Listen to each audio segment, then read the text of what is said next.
Okay, so this problem has a couple of challenges. Number one, we have to find, we want the slope and displacement at B. Where is B? No, I'm sorry, the slope at B, which is here, and I want the displacement at E, which is this free end. Okay, not the same point. What would be the displacement at B? Zero. Yeah, so that would be an easy problem if I asked you to do that. The other challenge to this particular problem is that, as you notice, the moment of inertia on the free end, or these free edges, these cantilever sections, are half the middle. So we'll have to make some adjustment. When we divide by EI, we'll have to account for that because we have different values of I. And I'll show you how to manage that. Now, one thing that's going to make this problem easy to get started is you'll notice that the geometry is symmetric and the loading is symmetric. So I'm not going to have to work too hard to find these reactions. There are 8 kips.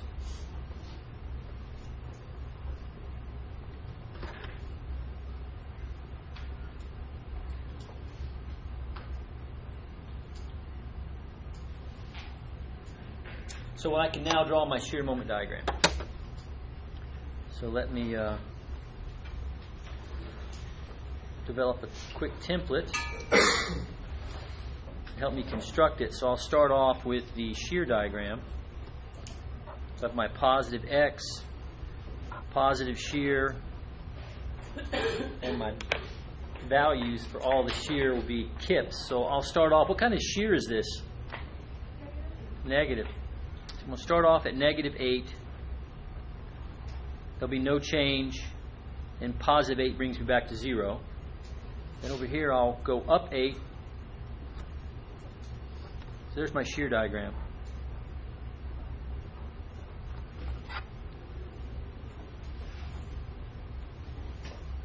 A little odd looking, but correct. And then we'll do the moment diagram. Again, there's my positive X, positive moment. All these units will be kip feet. So the free end has no moment. And remember, the change in moments to area of the shear diagram, which will be 8 times 10, and that's negative, so it's going to go down to 80. The change in moment here is area of the shear diagram, which there is none, so there'll be no change. And then this positive area will make a positive change. It's 8 times 10, it'll bring it back to 0. That's kind of a shortcut, but there's my moment diagram. So the moment in this entire structure is negative. So you probably can expect then that the whole beam will be in negative moment, will be kind of have negative curvature. So I can already probably predict what the slope will be at B. It will be positive. I don't know what the value will be, but it will be positive. And what will be the displacement at E? Negative. So at least I have some insight to that, just based upon my moment diagram.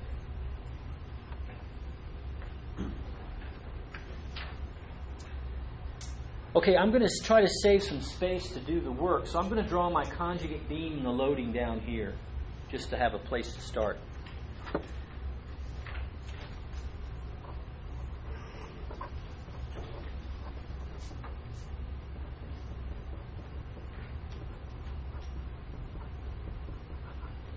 So what does my conjugate beam look like? Well, a free end is going to be fixed. Internal support becomes a hinge. So I have another hinge and then another fixed connection. So my structure is going to look something like this. Fixed, fixed, hinge, hinge. And now I'm going to apply my moment as load. So again, the way I've been doing it is I've just been kind of redrawing the shape directly on the beam. And also, to decide the direction of the load, this moment is negative. So negative load is up or down. down.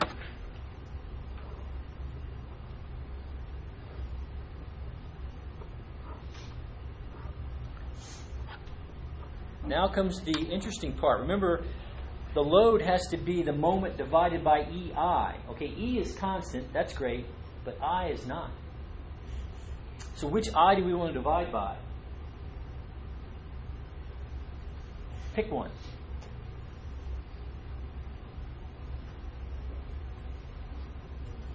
Yes, there's two choices. Pick one. You want to pick that one? So okay. It doesn't matter. No. Well, it will have a consequence, but it doesn't matter at this point which one you choose. You can choose either one, but you have to choose one and stick with it. Because now what I'm going to draw here is I want this to be my M divided by EIBD diagram.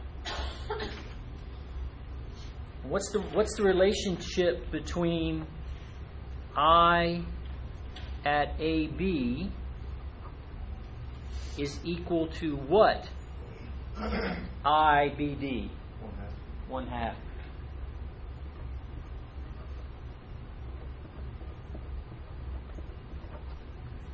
So that becomes the way I'm going to make my adjustment. So in this section, which is AB, if I'm dividing by BD, I have to do what? I have to plug in this value, right? And what's my moment divided by 1/2 means it becomes twice as big. So my actual diagram is going to shoot up.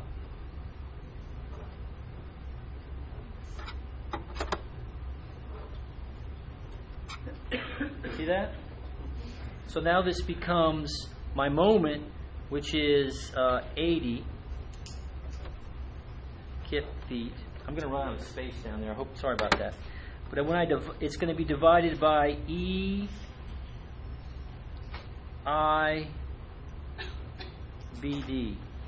Except it won't be 80. It'll be, I screwed that up. It'll be 160.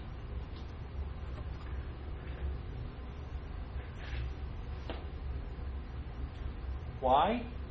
Because the actual moment of inertia there is this value.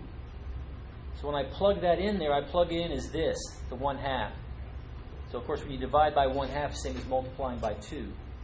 That's why that comes up there.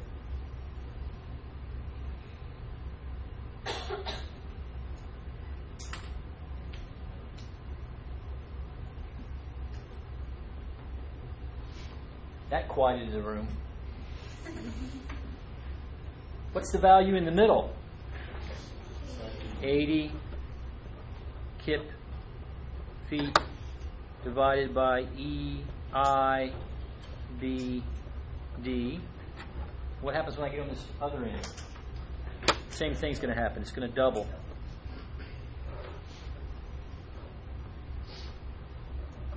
So this will end up being 160 kip feet divided by EIBD. Oops, not PC, BD.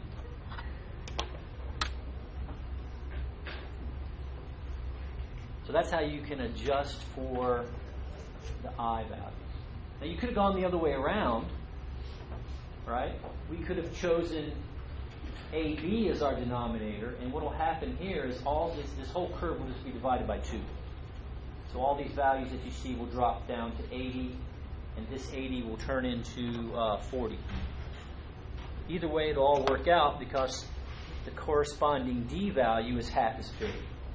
It's everything divided by 2. So we decide to go the other way, that's fine.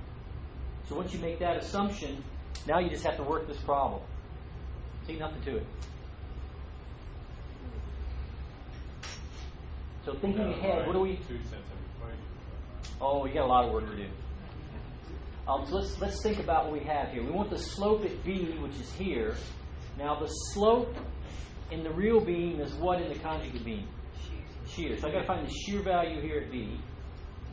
And then I want the displacement at E, which is over here. So displacement in the real beam is what in the conjugate beam? Moment. So I got to find the moment here. And here there. So I think the best way to work this problem is to break it up into 3 free body diagrams. 1, 2, 3. Solve the second one for the shears. Pass it over. And then solve the third one for the moment. So let's do that. So I'm going to look at a free body diagram from B to D. And when I draw that out, it should look something like this. That has a length of 20 feet. I'm going to put positive shear at D and positive shear at B. And then I'm going to apply this load,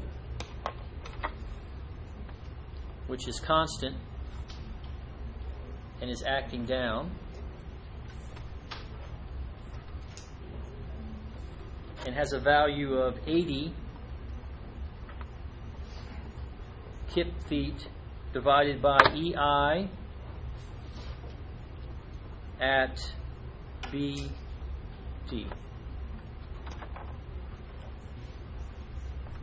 That's not too bad. All I have to do is get a concentrated equivalent force, which will act right there in the middle. And I really want to find the slope of the shear at B. That's one of the things I need. So I'm just going to sum moments at D.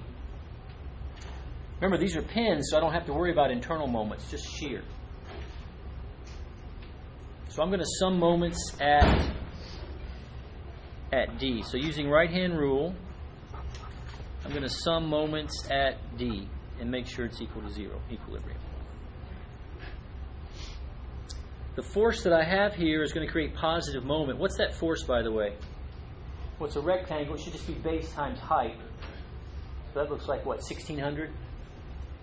So the force will be positive 1,600 kip feet squared divided by EIBD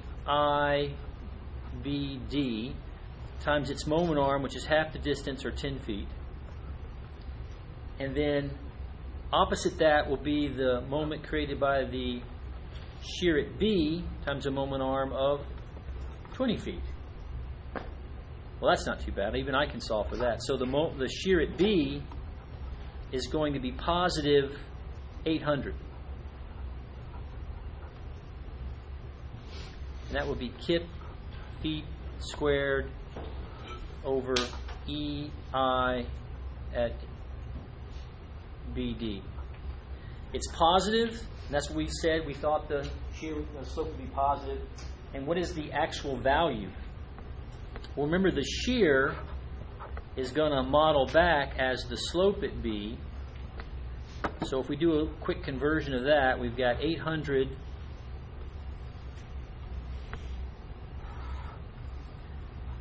kip feet squared divided by E, which is 29,000 kip inches squared, KSI, divided by I at BD, which is 800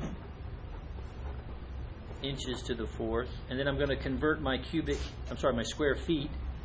So 144 square inches is in a square foot. So what's that number? It looks like the 800s cancel. What's 144 divided by 29,000? Pretty small number.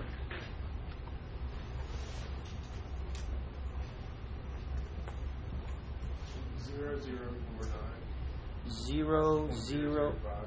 Say again? 0.005. 0.005. It's pretty close. I like that. Seems reasonable. So that's one of our values. The other thing we were looking for is the displacement at E. So now I need to get E.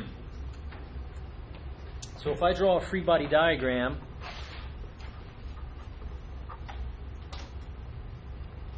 of DE. Well, when I do that, what am I going to have? I'm going to have the reactions here and these values. Well, I never solved for the shear at D, did I? But I can. What would be the shear at D?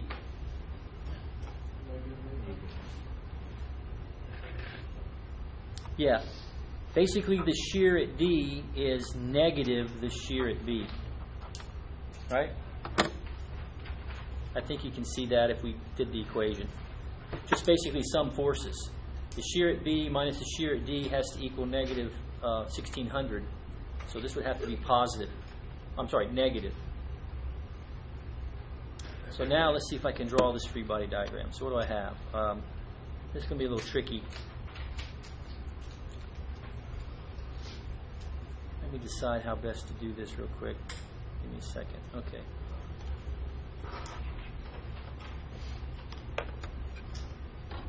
We're going to get the fixed connection here, so I'm going to have a moment at E. Now this shear force that's really up here is going to be down on this side, right? And it's going to be equal to 800 kip feet squared divided by EI BD. And then I got to deal with all this load, which is triangular shaped.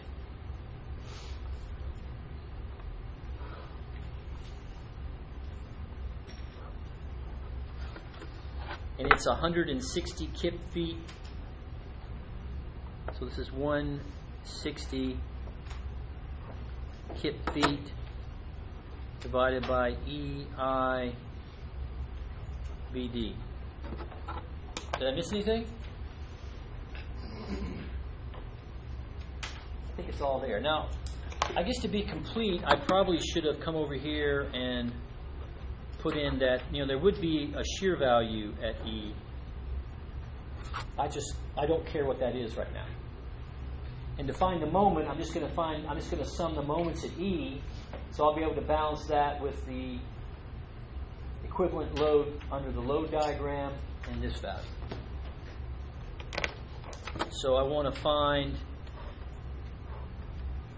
what that force is. So what would F1 be? Well, it's going to be 1/2 the base, which is 10 feet. Oh, I just noticed I forgot to put my dimension here. Times the height, which is 160 kip feet divided by EI BD, which looks to be what? 800?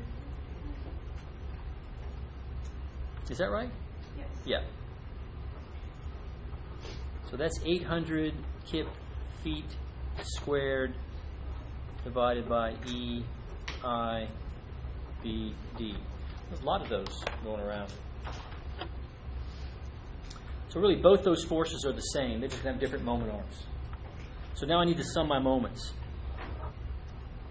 So summing the moments at E, making sure our free body DE is in equilibrium, what do I get?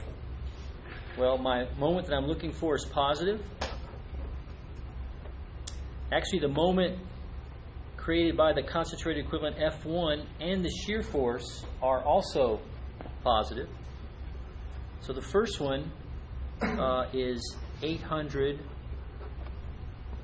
kip feet squared over EI BD. Since they both have the same force value, I'm going to factor that out, and I'm just going to have the two moment arms. So the first moment arm will be 2/3 of 10, which I'm just going to write as 20/3. Is that okay? And then the second moment arm is 10.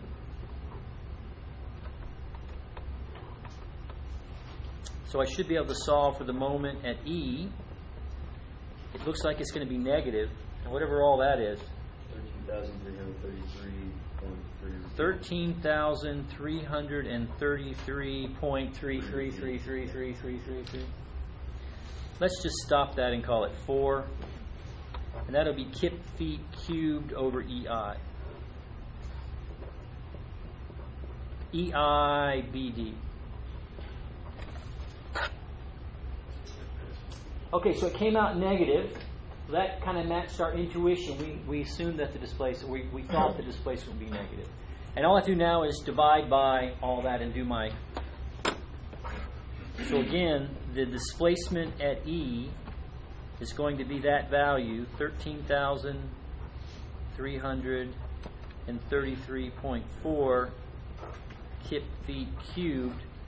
And we just need to divide it by a bunch of stuff.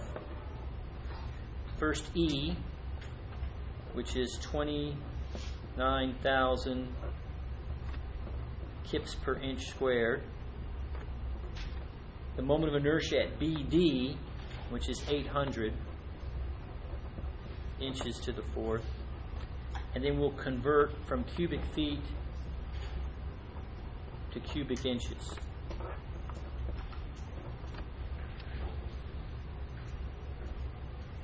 And I've kind of run out of space, but I'll try to squeeze it in right there.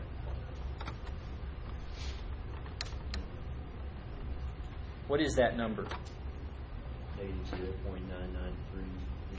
0.993. That's pretty close to 1, isn't it?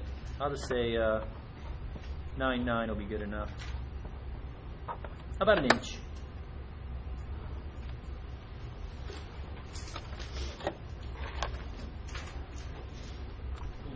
See that down there. Wasn't that fun? Yeah. It only took 22 minutes.